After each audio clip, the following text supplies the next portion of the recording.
Missing Michael Vaughan, Monkey Mondays, where we only cover the facts. South American President Nelson Mandela once said, "Together as a nation, we have the obligation to put sunshine into the hearts of our little ones. They are our precious possessions. They deserve what happiness life can offer." Because somebody has to know something, somebody has to have seen something. And you just try to keep pushing forward. Michael Joseph Bond, affectionately called Monkey by his family, entered the world on June 24th, 2016, as the cherished son of Tyler Vaughan and Brandineal, residing in a neighborhood adjacent to Southwest 9th Street in Fruitland, Idaho. Fruitland, nestled along the Snake and Payette rivers in Payette County, Idaho, lies on the scenic U.S. Route 95 in the Treasure Valley of Southwest Idaho, approximately 50 miles west of Boise, bordering Oregon. Fruitland boasts its namesake orchards and proudly bears the Monkey of Big Apple of Idaho.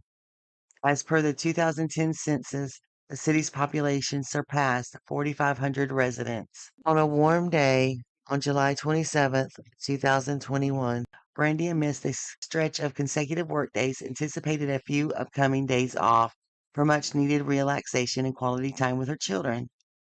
Departing for work, she exchanged affectionate words with Michael, promising to return promptly to engage in playtime and tuck him into bed.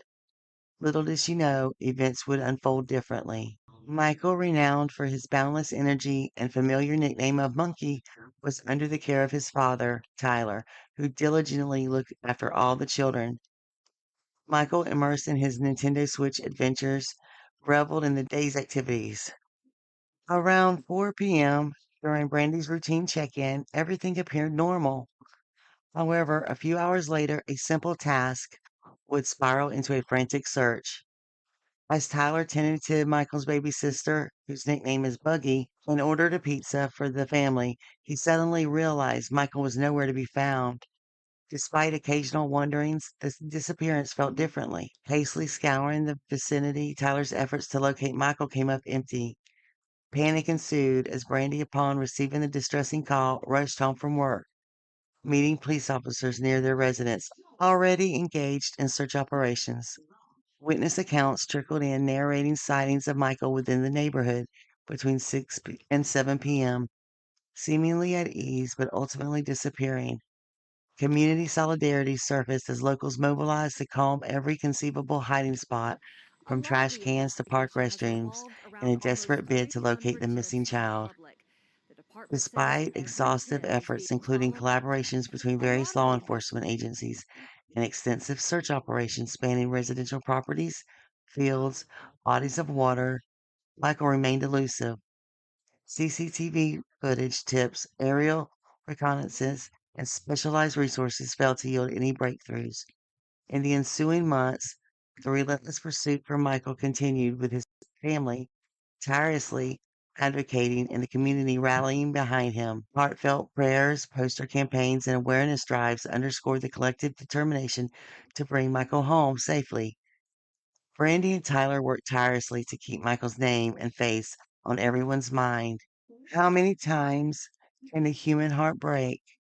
I don't even know how many times mine does in a day, Brandy told a reporter from KBOI News. By November 2021, with little evidence uncovered, law enforcement reluctantly shifted focus, suspecting foul play. The family, having cooperated fully, underwent scrutiny and were eventually cleared of suspicion. Despite the setback, the quest for answers and closure persevered, epitomizing the unwavering resolve to reunite Michael with his loved ones. For tips, or if you have any information, please contact the Payette County Sheriff's Office at 208 642 6006.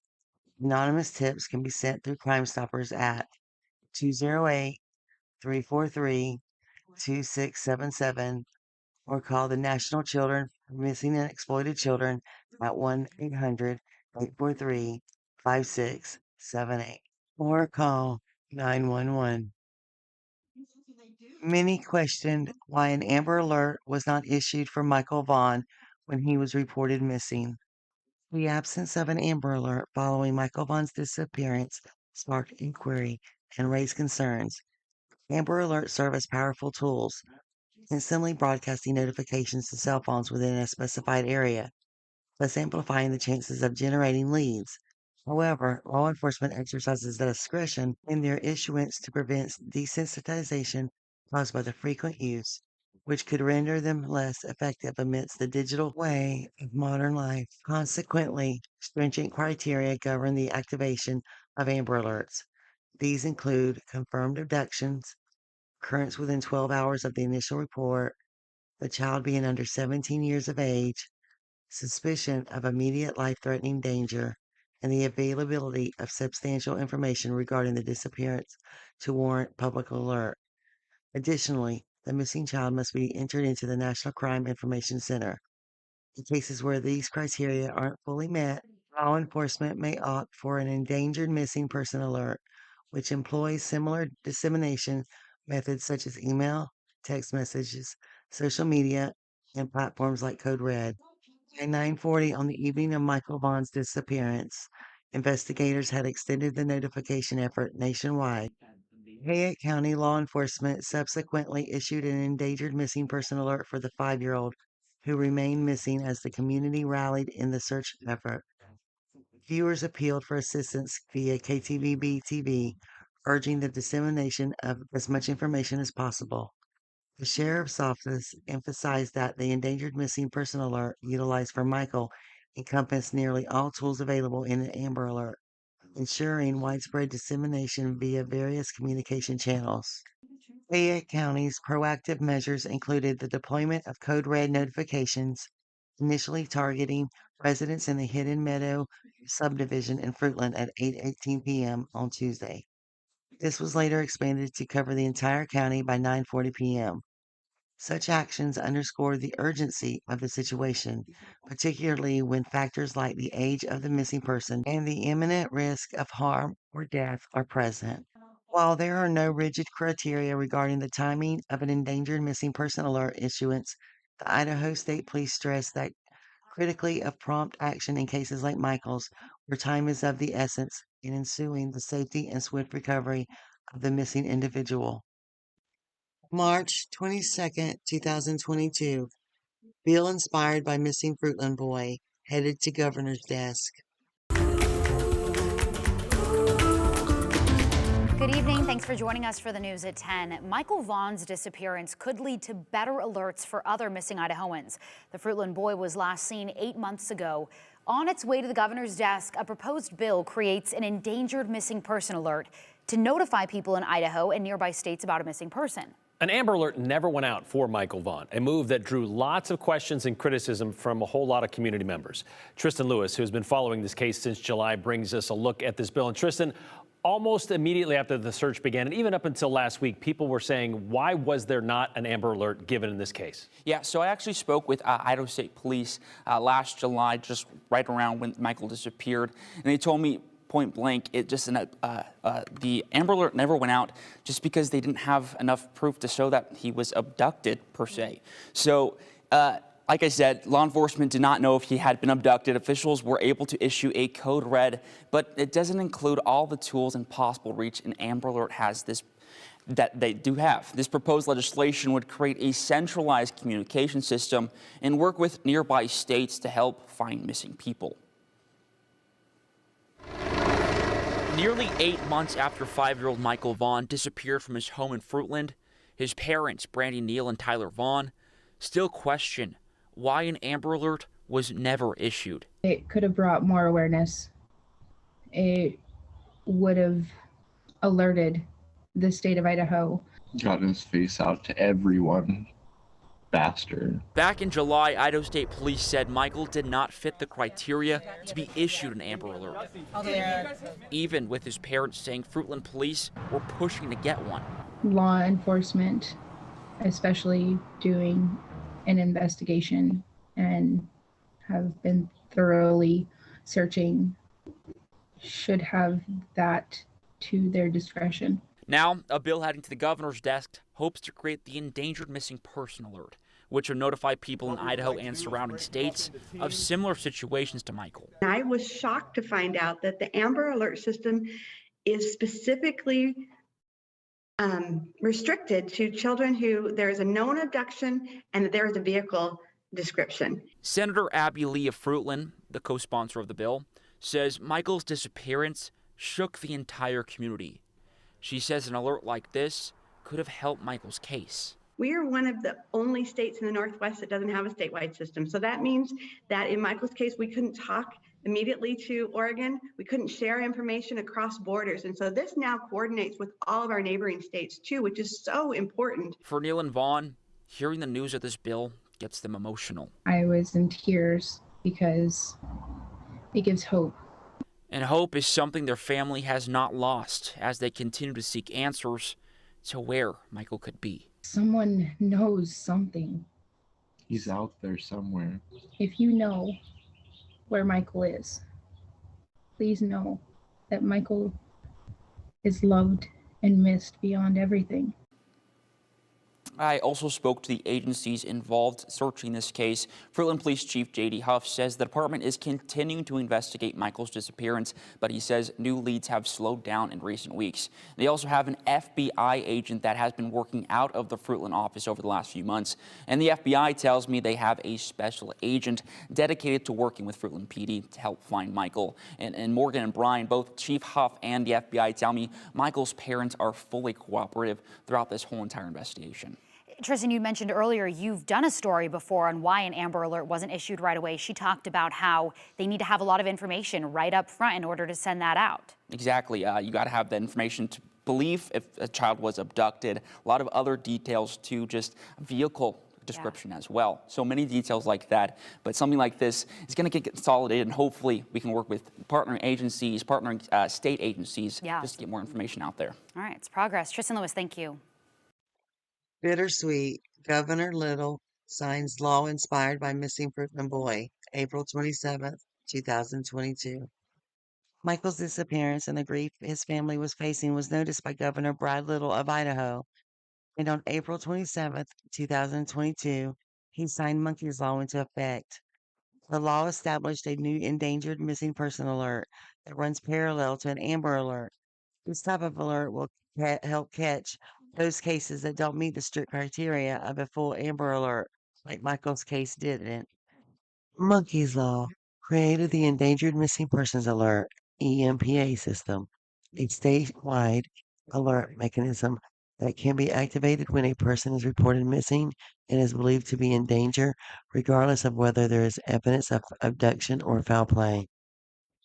Idaho's monkeyslaw revolutionizes how the state responds to missing persons cases. When 5-year-old Michael Joseph Vaughan disappeared from his neighborhood in Fruitland, Idaho on July 27, 2021, the heartbreak that followed was felt statewide. Known lovingly by his family as Monkey, Michael's case exposed a devastating flaw in the system. There was no mechanism to immediately alert the public when a child is missing, but not confirmed abducted.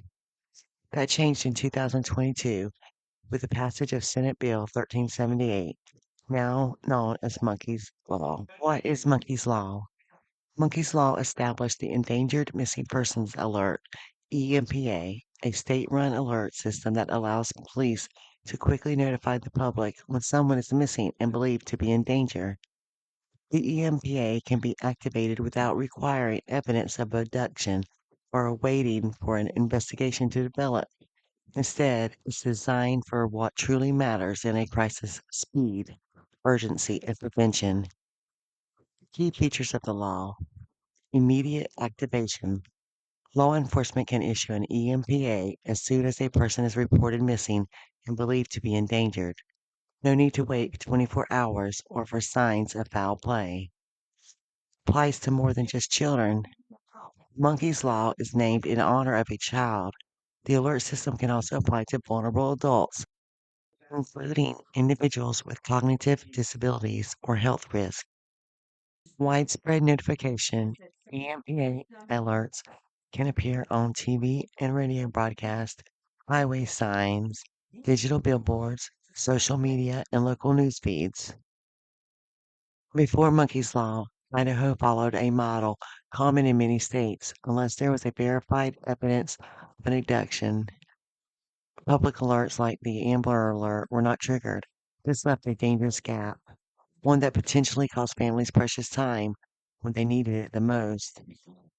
The most critical change, the law eliminated the 24-hour delay that often prevented officers from acting swiftly on missing persons cases. Brandineal's push for change.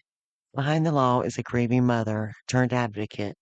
Brandineal, Michael's mother, testified, campaigned, and met with lawmakers to push for reform. We didn't have time to wait. No family does. This law is about acting before it's too late, she said in one hearing. Brandy's efforts helped unite bipartisan support for the bill. It was signed into law by Governor Brad Little in 2022. It has been hailed as one of the most compassionate and common sense public safety reforms in recent Idaho history. If you live in Idaho and a loved one goes missing, you no longer have to wait. Call 911 immediately. Ask if the case qualifies for an endangered missing persons alert. Don't assume the situation has to meet a checklist. Law enforcement now has discretion to act based on risk. While monkey Michael Vaughan remains missing, his story has already made a difference. Through monkeyslaw, Idaho has committed to faster action, wider alerts, and stronger protections for every missing person case moving forward. It's more than a bill, it's a promise. Idaho won't stand still when someone disappears. Well, this is new at 4. It's now been 9 months since 5-year-old Michael Vaughan of Fruitland went missing. While the family and their community still have no answers to where he may be, new legislation inspired by Michael is now written into law. This bill gives parents and loved ones confidence that if something like this happens, that there'll be a system in place. Governor Brad Little signed Senate Bill 1378, also known as Monkey's Law. It will create an all-encompassing alert for endangered missing persons. It will send out a notification to people around Idaho about a missing person. And this doesn't replace the Amber Alert. It will instead combine all other alerts into one. Michael, who disappeared last July, did not fit the criteria for an Amber Alert. This is a good thing. We're here for a good thing. It just feels a little bittersweet. We wish this was in place 9 months ago, but we're happy that no family will ever have to experience the circumstances that ours has with Michael's disappearance. And it's called Monkey's Law because that was Michael's nickname. Now, that bill was sponsored by Senator Abby Lee and Representative Ryan Kirby. Lee says the state is now in the process of building the alert system, but she says other states around Idaho have this system in place that they will base it on. Fruitland police say the search for Monkey continues and asks for the public's help in bringing any new tips and information. The reward for Michael's return is now more than $52,000. What is Monkey's Law? Monkey's Law created the Endangered Missing Persons Alert, EMPA, in Idaho, a statewide system that works in parallel with the Amber Alert. It allows law enforcement to issue a public alert quickly, even when the case does not meet the strict Amber criteria. The law was passed in 2022 with strong bipartisan support and signed by Idaho Governor Brad Little. How Monkey's Law differs from Amber Alert. Criteria. Age range for the Monkey's Law. Underage 18 and endangered adults. Amber Alerts under 18. Abduction required. Monkey's Law no. Amber Alert yes. Confirmed abduction only. Immediate danger. Must be missing and believed to be endangered. Monkey's Law. Amber Alert. Must be in imminent danger. Descriptive information. Monkey's Law. Basic identifying info sufficient. Amber Alert. Detailed information needed. Suspect or vehicle. Geographic range, monkeyslaw, Idaho only alert. Amber alert, nationwide alert. Activation delay. Monkeyslaw, no 24-hour wait period, immediate response. Amber alert, no official delay, but stricter standards. The end of the 24-hour rule. Perhaps the most impactful part of monkeyslaw is the elimination of the 24-hour waiting period. Agencies had previously delayed opening missing persons cases unless there were signs of criminal activity. Now in Idaho, law enforcement is empowered to act immediately. No questions, no delays, no red tape. The advocate behind the law, Brandineal, became the face and voice behind monkeyslaw.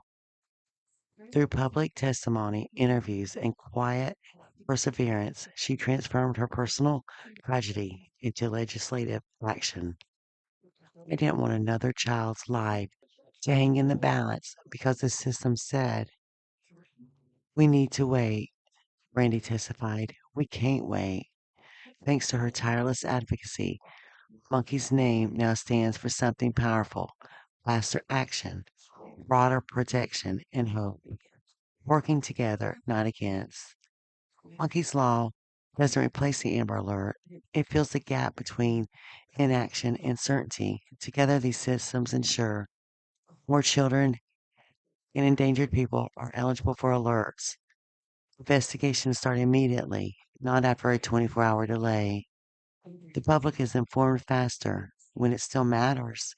As Idaho continues the search for Michael Vaughan, monkeyslaw stands as a lasting legacy, one written by a mother, a community, and a state unwilling to wait.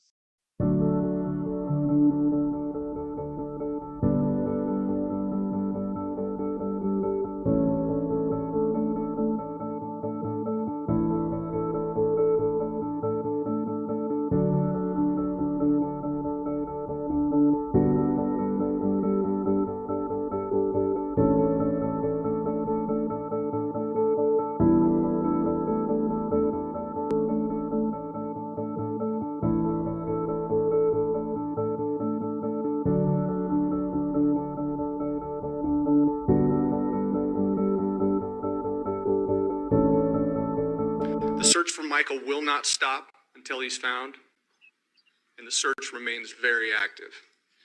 As I've said to the public, the effort may look a little bit different from time to time, but those of us in law enforcement leading the search and the investigation, Michael's on the top of our mind. He's our top priority, and finding him is an intense daily part of our lives. Because somebody has to know something. Somebody has to have seen something. And we're just not going to stop. Everybody should know that. We are not going to stop until we uncover the truth in its entirety, I would say. Long, thorough investigation. The family is not a focus of our investigation at this point. They are continuing to fully cooperate with us. Today, as members of this community, we continue to agonize with the family. We want to thank all of you, the officers, all of the agencies. You guys have just keep working so hard, and we're gonna get him home. We're not gonna stop. We're gonna find him. Michael Joseph Vaughan, known fondly as Monkey, came into the world on June 24th, 2016, as the cherished son of Brandineal and Tyler Vaughan. A spirited young boy, Michael embodies the essence of joy and adventure. With his striking blue eyes and golden blonde hair, Michael's playful nature earned him the nickname Monkey, a fitting title for his love of climbing and exploration. Michael has become the center of thorough search operations, with Fruitland residents and law enforcement rallying together to reunite him with his family. Every lead is seen as vital in the effort to bring Michael home. However, Michael has been missing since July 27, 2021, from Fruitland, Idaho. At the time of his disappearance, he was just 5 years old, standing at a height of 3 foot 7 inches and weighing around 50 pounds. He was last seen sporting a light blue t-shirt featuring the Minecraft logo, dark blue boxer briefs, and sandals. Authorities have determined that Michael was taken near his residence on Southwest 9th Street in Arizona around 6:40 p.m. to 7 p.m. The Fruitland Police Department urges anyone with information on his whereabouts to contact them immediately at 1-208-642-6006 or dial 911. The community's vigilance and support are critical in bringing Michael safely back home. The Fruitland Police Department urges anyone with information to come forward. If you know anything, call or text 208-343-COPS or email findmichael@fruitland.org. Every piece of information matters. Michael deserves to be found.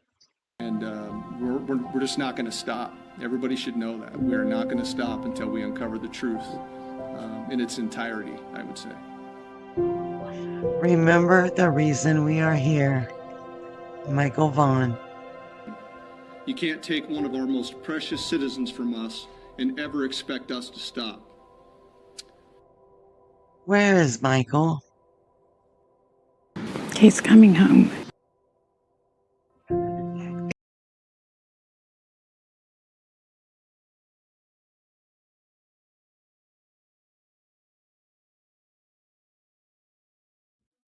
Hope. That's why we're here.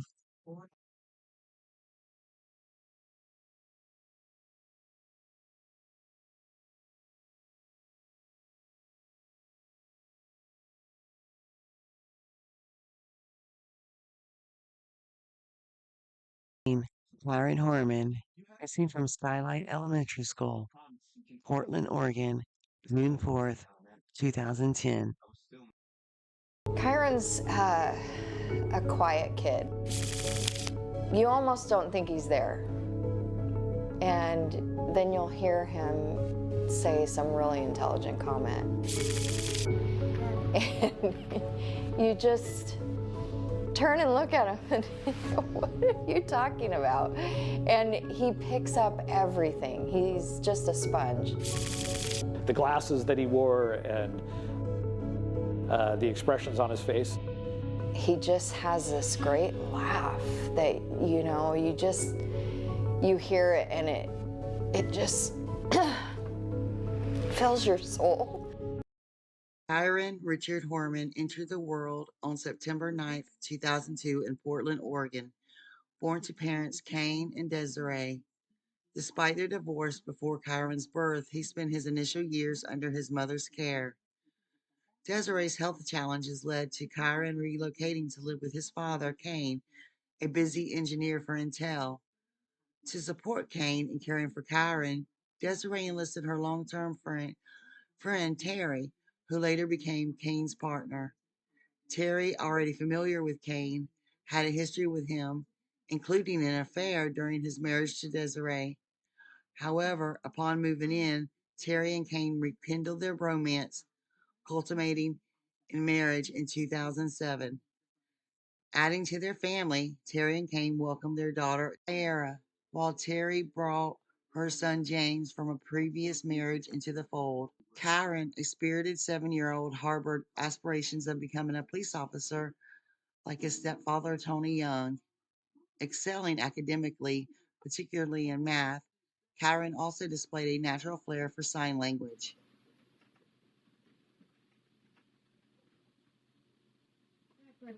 Thomas Pittsburgh, ran away players toward the bridge by 1775. The construction was started in 1737. Thomas Pittsburgh died while alienating Dartmouth.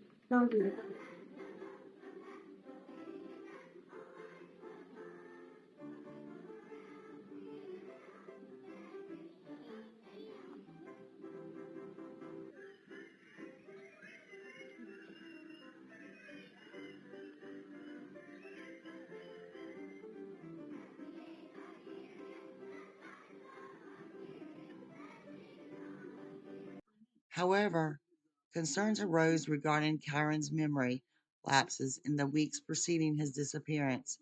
Scheduled for a doctor's appointment on June 11, 2010, to address potential underlying causes, Kyron's fate took a tragic turn on June 4th. On the morning of June 4th, 2010, Kyron attended a science fair at Skyline Elementary School, accompanied by Terry and Kyra. Witnessed by several individuals, Kyron's presence was confirmed. However, following Terry's departure with Kyra, Kyron vanished without a trace. I think, everybody has held on to that story that came out initially, whether it's the first, second, or third version of Terry's timeline, or fourth or fifth. And the reality is super simple. Terry got to the school around 8:10, 8:15. It was before any other parent was in the school. It was before Miss Porter was in her classroom or had her classroom unlocked. That is strategic because Terry was walking around the school checking security aspects at the school before she ever walked around with Kyron. Terry also pulled Kyron out of the teacher chaperoned group. As you know, schools are very strategic about teaching kids something. So the science fair was not just about visiting with friends. It was about teaching them something. They had a questionnaire. They had to walk around with a teacher chaperoned group. They had to answer all the questions specific to the different exhibits so that they were learning at the same time they were having a little bit of entertaining fun. But the reality is that Terry walked around with Kyron to these other classrooms. She went to 3 classrooms. She walked up the gym stairs, walked down the hallway with Kyron to Miss Porter's classroom, which was the last stop. She took the photo of Kyron in front of his diorama and 2 of Kyron's friends, and she walked out the school with Kyron at that very moment. It is witnessed by people who are outside the school who know Kyron, his friends, their parents, their grandparents, and siblings. So we know that Terry walked out the school with Kyron and walked toward the truck. That is where he disappears. It's that simple. It's not complicated. Kyron was with one person that day and one person was in charge of him. And that's the reality of what happened that day. She did everything to try and structure that day so that she could do this. She had planned it. She planned it months in advance. We know that she was out driving the roads, scoping sites. We know this because her car was very memorable. Eyewitnesses account for her all over the roads of Northwest Portland. And I believe she was testing cell phone signal as well to see where she would drop off of cell coverage. How would she do that? Just driving around, checking her phone, because we know that she was outside a cell signal. And when that phone pinged at 11 a.m., she came back into signal. You'd mentioned several people saw her leave the school that day. Remind me of who that was. His friend Carson, his grandma, and Carson's they didn't see her get in the truck. We do have an eyewitness on Skyline that says she got in the truck with someone else being in the truck. But they don't see her walking and getting in the truck, that full thing, because where she was parked on Skyline, it was hidden. But they see Kyron walking with Terry as if they were walking together, not holding hands, but walking next to each other, going the same direction. Upon Kane's return from work, the family discovered Kyron's absence. Down to go get him from the bus like we would normally do. The bus came by and the bus driver opened the door and was like, yeah, he's not on the bus today. And I was like, why is he not on the bus? He was at school today. Triggering a frantic search. Despite extensive efforts involving over 1,300 searchers spanning 10 days, Kyron remained missing, transitioning his case from a missing persons inquiry to a criminal investigation. He's not the kind of child that would just go out of school and just go, searching or wandering around. He's just a very timid, sweet boy. At school, walking to his classroom after a science fair. Today, police in Oregon are expanding the search for a missing 7-year-old boy. They're also asking for any photos or... there's always an off chance that he wandered off and he was just fine. He just got lost and somebody picked him up and was trying to help him out. Police in Portland, Oregon this morning say that they're still concentrating on the area where he was last seen. It has been nearly a week since Kyron Horman vanished from his elementary. And authorities have been following up now on more than 1,200 tips. Officials admit the clock is ticking.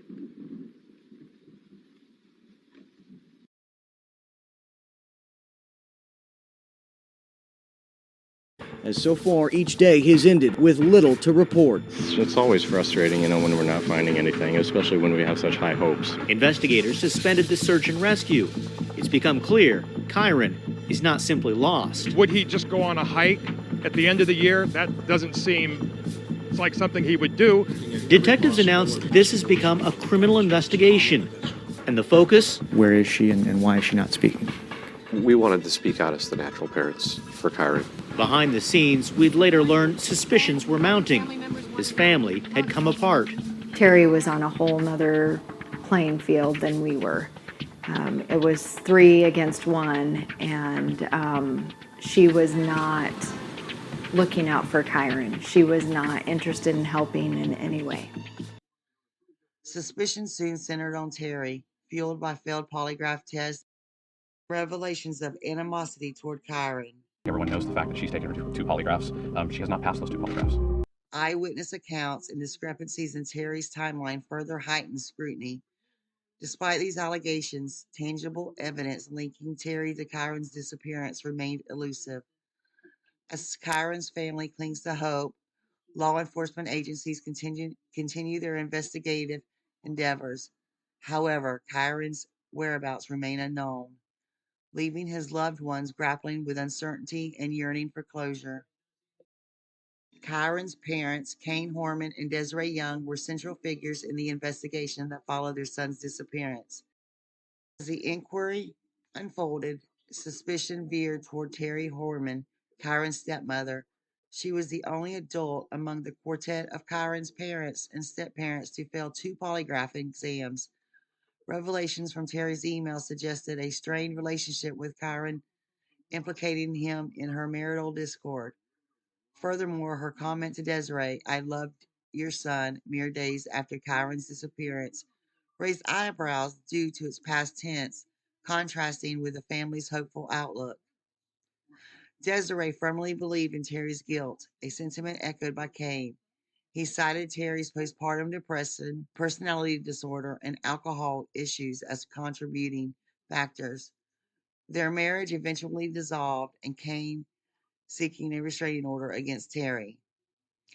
Speculation extended to Terry's close friend Dee Dee Spicer, whose unaccounted 3-hour absence on the day of Kyron's disappearance aligned with Terry's timeline.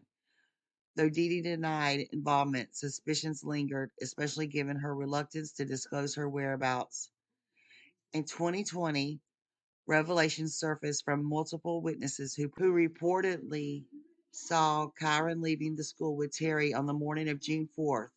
These testimonies, coupled with Terry's alleged cheerful demeanor on the day of Kyron's disappearance and accusations of her washing Kyron's belongings, added weight to the suspicions surrounding her. Additionally, allegations emerged of Terry's involvement in a hitman plot to kill Kane. While the validity of these claims remained disputed, past incidents involving Terry's alleged attempts to hire a hitman resurfaced, further clouding her involvement in Kyron's disappearance. Despite mounting evidence and suspicion, Terry maintained her innocence, posting Kyron's abduction from the school as an alternative theory. Following Kyron's disappearance, Terry has faced legal troubles, including incidents involving a stolen car and theft of a firearm from her roommate. Additionally, she was accused of domestic violence in 2016 by her former partner, Joseph Cristobal. In 2012, a Multnomah County Circuit judge labeled Terry as prime suspect, yet concrete evidence linking her or anyone else to Kyron's disappearance remains elusive. 15 years have passed since 7-year-old Kyron Horman vanished from Skyline Elementary School on June 4th, 2010, after attending a science fair. Despite extensive investigations, his whereabouts remain unknown, making it one of Oregon's most enduring mysteries. Kyron was last seen by his stepmother, Terry Horman, who stated she watched him walk toward the classroom. However, he never arrived and was marked absent. A massive search ensued, involving over 1,300 volunteers and law enforcement personnel, but no trace of Kyron was ever found. Investigators focused on Terry Horman due to inconsistencies in her account, but she was never charged. Over the years, the case remained open with periodic searches and reviews. Recently, the Multnomah County Sheriff's Office announced a renewed effort to digitize and reorganize all case files, collaborating with the FBI's Behavioral Analysis Unit to re-examine the investigation with fresh eyes. Kyron's mother, Desiree Young, continues to hold on to hope, stating, "Being able to search for tips and things of that nature is something I've wanted for Kyron's case for many years." What is the message now? I think it's the same. I think it's don't lose hope, don't give up. How many stories have we seen kids coming home 20 years later? Obviously, this is not a sprint, it's been a marathon, and I think it's going to continue to be, and hopefully it's resolved tomorrow. But until it is, we have to stay vigilant. We got to keep doing what we've been doing and say, don't give up and keep grinding. I can't think of another way. What does closure look like for you? Bringing them home. Bringing them home. And I don't know what that means, but bringing them home. When I'm 90, I'm still going to cry over this. This is something that changed our entire lives. You never move on fully from that. You don't get to a point where you get to say, oh, we get to close that door and move on to something else. It's a constant, and it's earth-shattering. I mean, it's just not something that you ever come back from. A $50,000 reward remains for information leading to the resolution of Kyron's disappearance. Tips can be submitted to the Minolta County Sheriff's Office. As the community marks the somber anniversary, the search for answers continue, driven by a family's unwavering hope and the dedication of investigators committed to finding the truth. If you have any information concerning this case, please contact the Minolta County Sheriff's Office at 503-988-0560 or the National Center of Missing and Exploited Children at 1-800-THE-LOST. You can also submit a tip online at tips.fbi.gov.